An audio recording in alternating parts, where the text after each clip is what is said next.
Hi mga kamari, samahan niyo ako ngayong araw at sa aming panibagong vlog. Ngayon pala mga kamari, pupunta kami sa Gisano Grand Mall para bumili ng gatas at diaper ng anak ko. At iba pang mga kailangan namin sa bahay. At pagkatapos namin bumili, didiretso na kami sa playground para naman matuwa ang anak ko. At bago kami pumunta doon sa Gisano Grand Mall, bibihisan ko muna yung anak ko at sinusuotan ko siya ng diaper kasi nga pupunta kami doon. Actually, sa gabi ko lang sinusuotan ng diaper yung anak ko at kapag natutulog na siya, dyan ko na sinusuotan ng diaper para makatipid. Syempre, alam niyo naman ang diaper. At kami naman, pambahay lang ang suot namin at syempre yung anak namin naka-outfit. Bahala na pang bahay ang suot namin basta yung anak namin looking good. So ayun na nga mga kamari, palabas na nga kami at mabuti na lang huminto yung ulan kasi nga kanina umaambon pa. At nakasakay na kami ng tricycle papunta sa Gisano Grand Mall. Excited na kami at lalo na yung anak ko. Sabi niya kanina, yay, punta kami sa playground at sa wakas nakarating na din kami dito. At ayun na nga mga kamari, papunta na kami sa groceryhan dito sa mall para maghanap na bibilhin namin yung sakto lang sa budget namin. At ang una naming nakita itong tissue kasi hindi maiwasan na sipunin tayo kaya bumili kami nito. Pagkatapos namin pumunta kami agad kung saan naka-display ang mga diaper at nakita ko na nga yung kailangan niyang 3XL kaso 12 pesos lang ang laman. Wala na kasi yung 24 pesos na diaper kaya ito na lang, it's better than nothing, diba? At ang gusto ng anak ko, siya ang humawak ng pushcart para siya daw ang magtutulak. Basta kay tukmod na.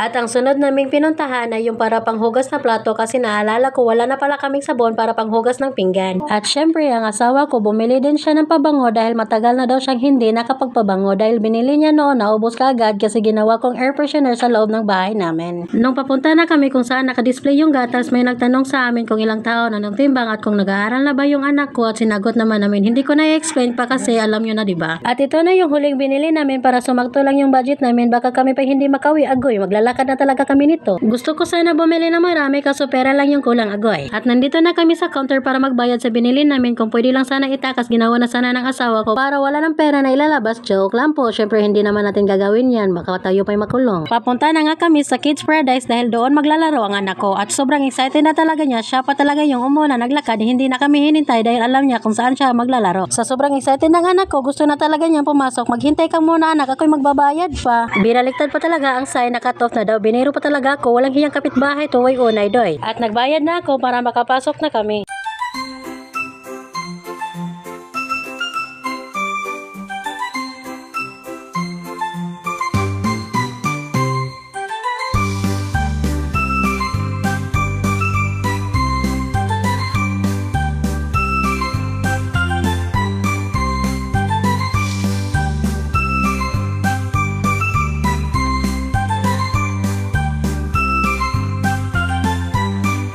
At dito nga mga kamadi, tinulak ko pala yung anak ko para makaslide siya. Kaso nga mga kamadi, hindi talaga siya makaslide dahil hindi dumudulas yung short niya.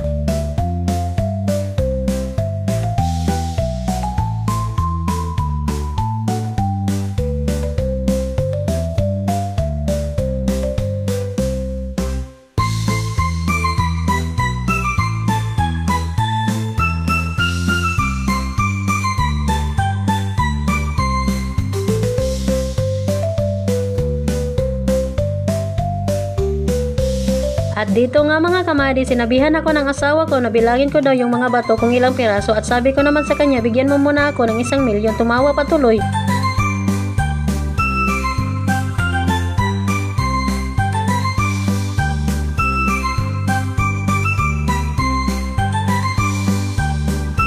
Kumain na ang asawa ko dahil nagugutom na siguro siya. So ayun na nga mga kamari, sa World Fun na naman ang anak ko naglalaro. At gusto talaga niyang sumakay dito. Sa kakalaro niya ng Roblox, alam na niya paano igalaw yung manobela na hindi siya mababangga. Tansyado na talaga niya. At habang busy yung anak ko sa kakalaro, sinubuan ko rin siya na kinakain namin baka nagugutom na din yung anak ko. At pagkatapos namin doon, naghahanap na kami ng laruan niya at nagtuturo pa talaga sa gusto niya. Ang mahal kaya ng laruan na tinuro ng anak ko, hay nako dong, hindi kaya sa budget natin yan. At ako na lang ang nagpili ng laruan para sa kanya yung kaya lang naming bayaran. Ayun na nga mga kamadi, nagpabuhat na yung anak ko dahil napapagod na daw siya. Agoy, kaya nga ayaw ng papa mo gumala tayo dahil lagi ka nagpapabuhat. At pauwi na kami tapos kinuha lang ng asawa ko ang binili namin kanina doon sa deposit area. Habang kinukuha ng asawa ko, pinipicturan ko muna yung anak ko dito sa Christmas tree para ka namang hari dyan, Justin.